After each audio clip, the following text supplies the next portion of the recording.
Golden Metal Resources is seeking a listing in the London markets. Spun out of Power Metal Resources, Golden Metal owns a portfolio of exploration assets in mining-friendly Nevada and is developing its flagship Pilot Mountain Tungsten project, which already has a mineral resource estimate in place for 12.5 million tons tungsten. Chief Executive Oliver Friesen joins Brand Comms TV to tell us more. Welcome, Oliver.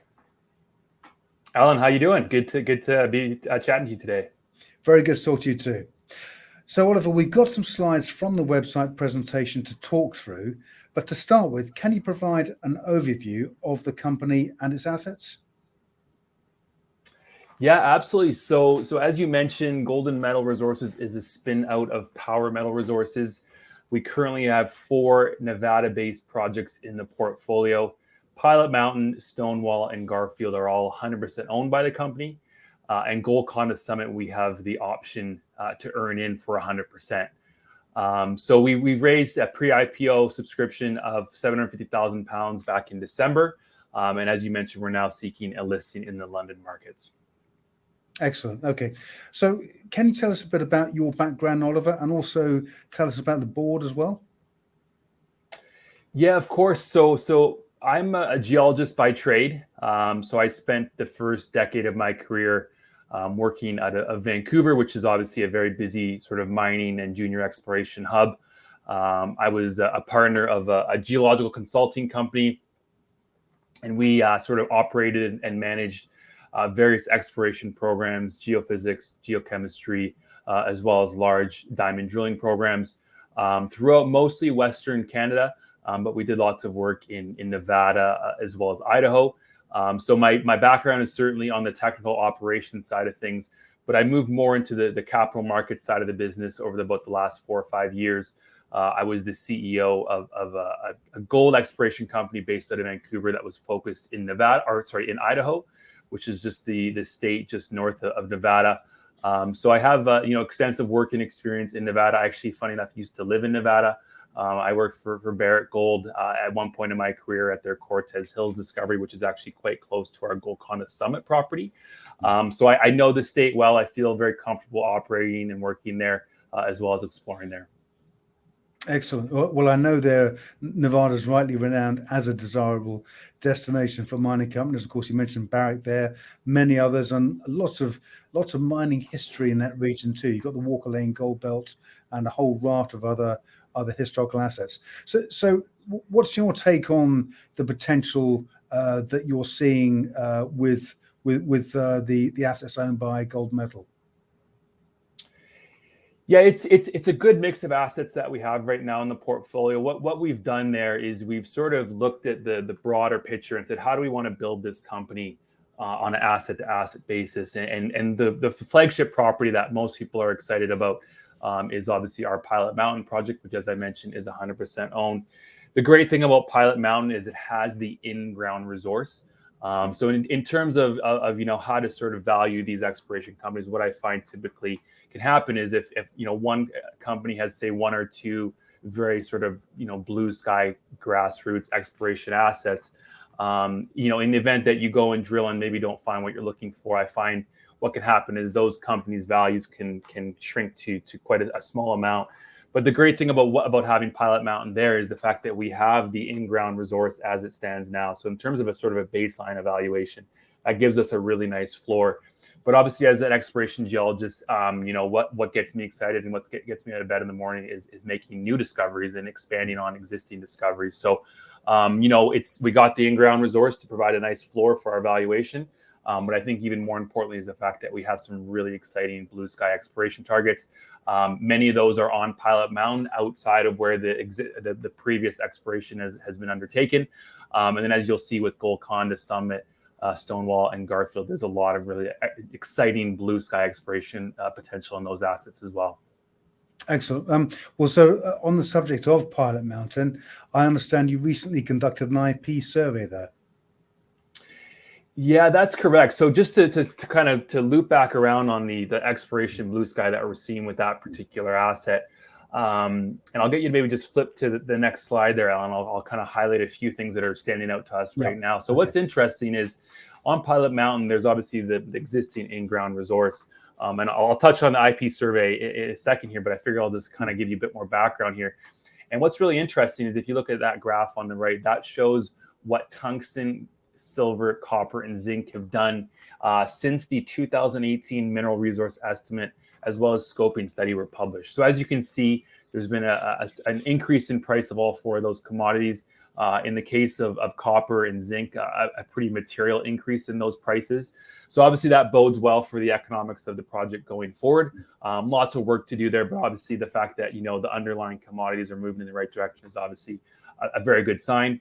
And I think another really important sort of story right now that's emerging is the US's, essentially their mandate now is to secure strategic, essentially just domestic sources of strategic metals. And tungsten is one of those metals. So it was listed on the 2022 USGS critical minerals list, which essentially it means it's essential for the economic and national security of the United States. What's also interesting is that currently China produces over 80% of the global supply of tungsten. So they're the most dominant player. They can control the supply chains.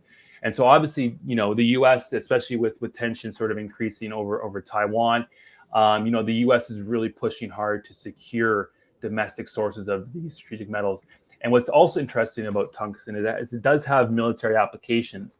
And obviously the US has a pretty significant sort of military presence. So the fact that, one of the military metals they require is likely coming from China at the moment is obviously not something that they're very proud of. So that's kind of where we could potentially step in here is, there's currently no domestic supply or production of tungsten in the US. They import every ounce of tungsten that they currently consume. So, the fact that we have one of the largest undeveloped tungsten resources in the United States, and not only that, but it's in Nevada, which is the top mining jurisdiction within the United States, obviously makes this project very strategic and interesting. And if you just flip to the next slide, I'll just highlight the IP work that we just did and why we did it. And if you see that sort of white square there, now there was a historic IP survey that was done by a previous operator. And the reason that they did that is as they were stepping towards the east on desert scheelite, which is, as you can see there, hosts 10.7 million tons of the total 12.53 million ton resource. So obviously the majority of the ounces and tons are at desert scheelite. And it's an east-west trending sort of subvertical type mineralized structure. And they noticed that as they were going towards the east, the mineralization was becoming stronger. And on top of that, there was some really exciting copper intercepts as they were moving towards the east. And if you look about halfway down the slide there's one in particular, which was 17.5 meters of 1.8% copper, which includes a subinterval of 13.9 meters of 0.89% tungsten trioxide. So obviously very, very metalliferous, very rich intercept as you start to move towards the east. And so what they did is they went and did an IP survey to see, is that mineralization continuing further to the east? And we had our geophysicists reprocess the data not too long ago. And the nice thing about doing IP or any geophysics over an existing mineralized body is exactly what you're looking for.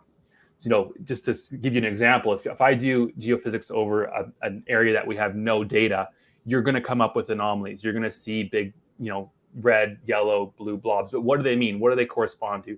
In most of the cases, it's going to be some sort of, geological type shift or a formational type shift, and that doesn't correspond to mineralization whatsoever.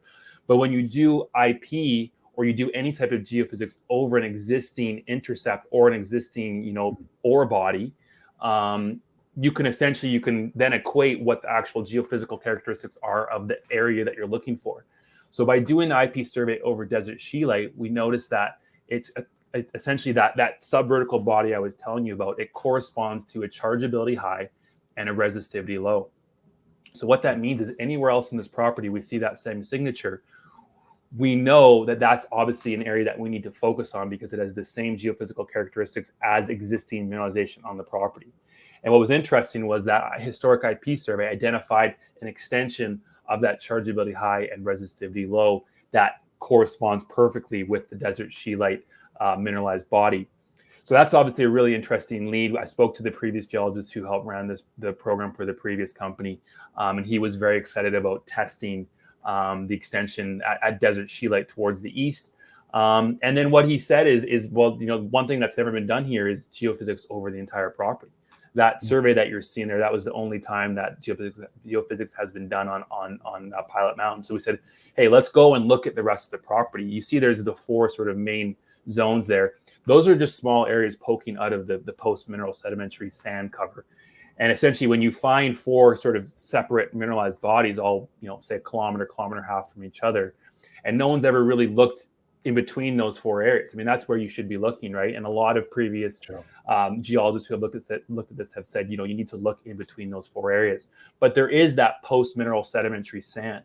So you can't see the bedrock, but what we can do is do geophysics to essentially test through that sand cover and see what sort of geophysical characteristics we find below there. So that's what we've done. We just completed that survey. So what we're going to do is once we get those results in hand, we're going to identify all our high priority drill targets, and then we're going to move into permitting and then to drilling on this project, which I think will be a really exciting program once it's all said and done. Fascinating. And as you say, with the current macro picture, the backdrop with China, it makes tungsten all the more important for the US. So that's really exciting, really exciting. So moving on now to the other projects. At Golconda Summit, you're hoping to find gold. Obviously, you've got an initial exploration program underway. Can you tell us about that? Yeah, of course. No, so it's funny when I present the GMT story, it's people are focused on Pilot Mountain, and I completely understand it. I'm also my focus is on Pilot Mountain just because of everything we've just discussed. But Golconda Summit is one that I think could sort of sneak up on people.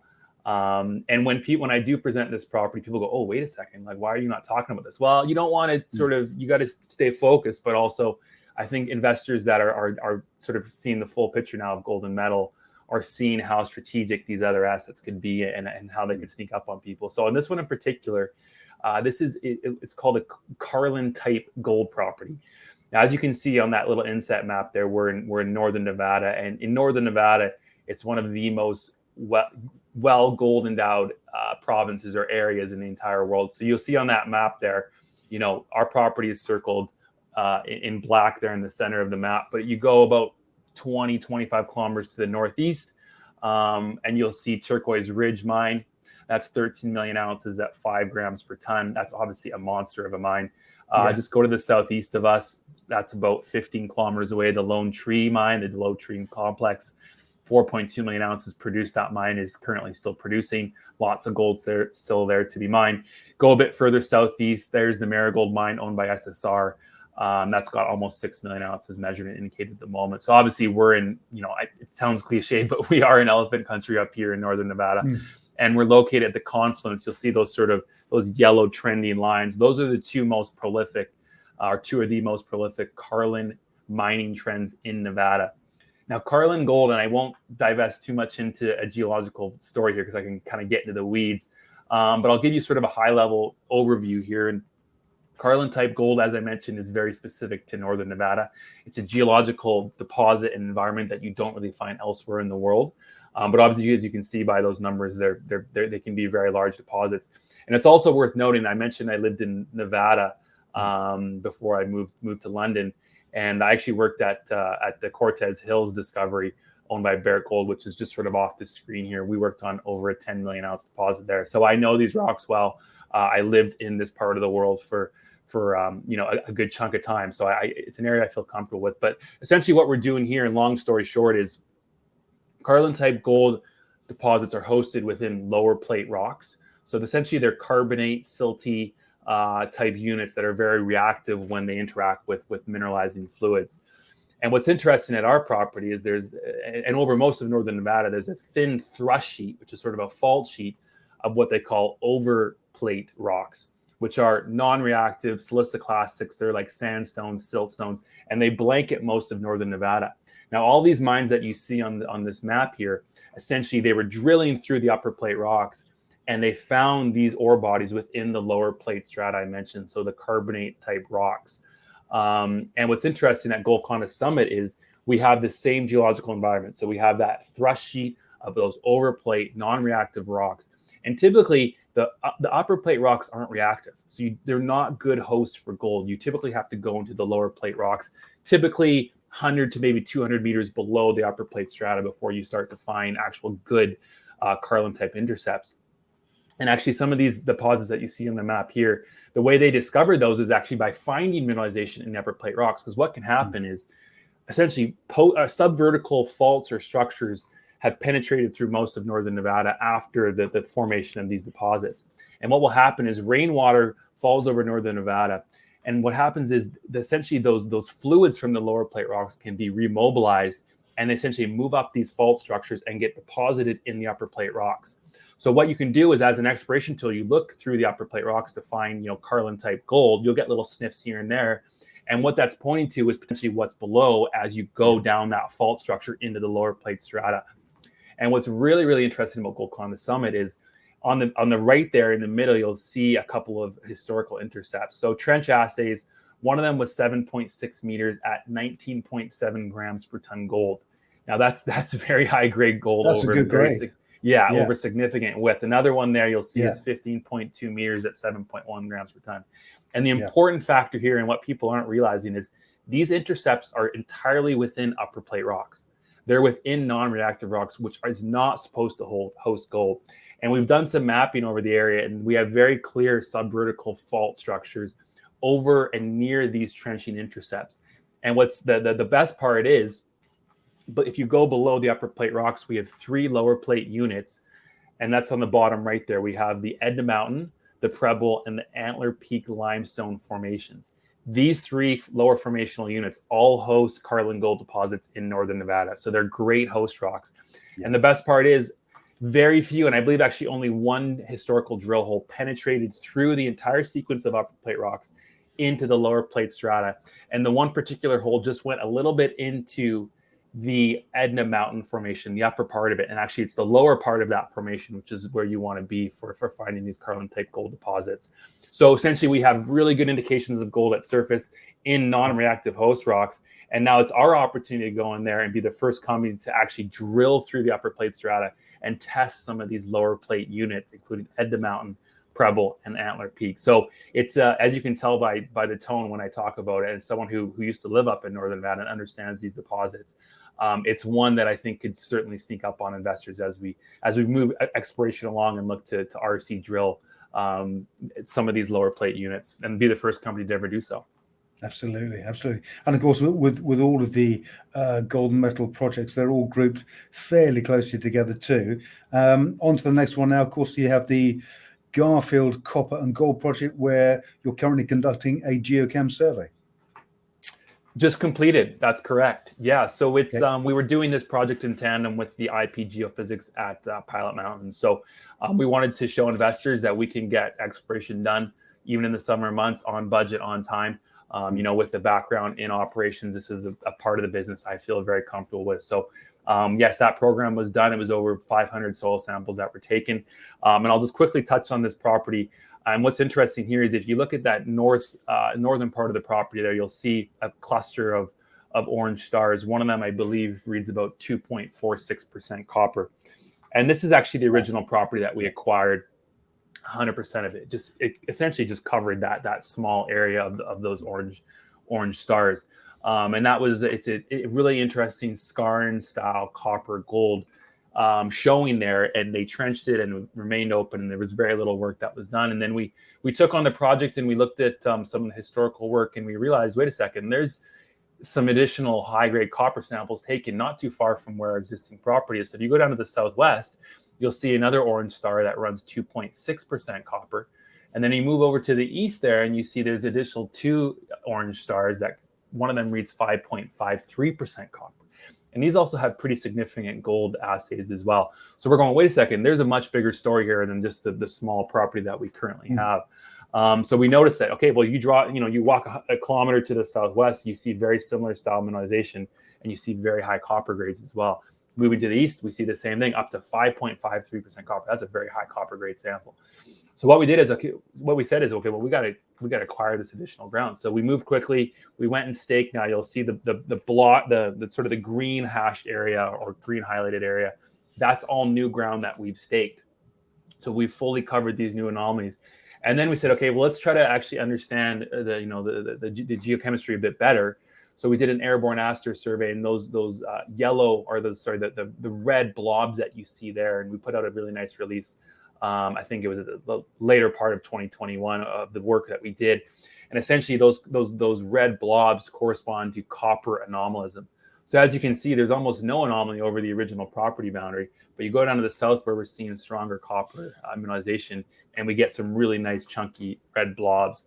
So that's why we said, okay, well, we got to do more work here. We got to connect up these three sort of satellite areas, and that's exactly what we've done. So I put out a short technical video. It's on Twitter, and it sort of highlights the actual where the samples were taken, and people will see, investors will see that we've now covered this entire block from north to southwest to southeast with essentially high resolution soil samples. So I think, the results that come out of that could certainly be really interesting in tying these three areas together. And then potentially, we look into to expand this property even more. We'll see what comes of it. But yeah, this one's certainly looking quite interesting as well. And it's one that, we took on. It was sort of, it was a cheap entry. We said, okay, it's another kind of asset to put in the portfolio. And then we start to work on it. We're like, wait a second, there's much bigger story here for investors to know about. That's great. Excellent. And of course, with Stonewall, the final asset in the portfolio, you've identified a number of targets to follow up with. Yeah, exactly. I mean, Stonewall definitely last, but certainly not least. As you can see in the bottom right there, if you show that to any geologist, they'll get really excited by a photo like that, because that's very pronounced epithermal gold textures. So essentially what you're looking at is this quartz colliform veining, which is very indicative of epithermal systems. And that's exactly what we're looking here. So it's a very robust epithermal vein that extends over a considerable distance. It's very wide. You don't typically find these sort of occurrences in Nevada to have them sticking out of the ground like that. So it's an interesting one. And the real story here is the fact that essentially in these epithermal systems, they're layered in a vertical extent. So as you go to the top, you get typically a bit of a mercury halo. And as you get deeper and deeper and deeper, the geochemical signature actually changes. And what you're trying to do is you're trying to essentially hone in on what's called the boiling zone. And the boiling zone is where those fluids drop most of their gold and silver. And so the previous operators, they were doing work and geochemical zonation work and geochemical work to try to understand, okay, how do we vector in to where this boiling zone could be? And no one's ever found it. But to see such a big structure, a big epithermal vein, without being able to find the boiling zone is obviously very intriguing as a geologist and as a company. And there's been very little work done on actually trying to find this boiling zone. They did some really good geochemical analysis, which pointed to the fact that it's likely a lot deeper, but no one has gone in there and actually systematically tested this vein along the extent. So we'll be the first company to hopefully do so. We've got a bit more sort of mapping to do here to really understand the picture.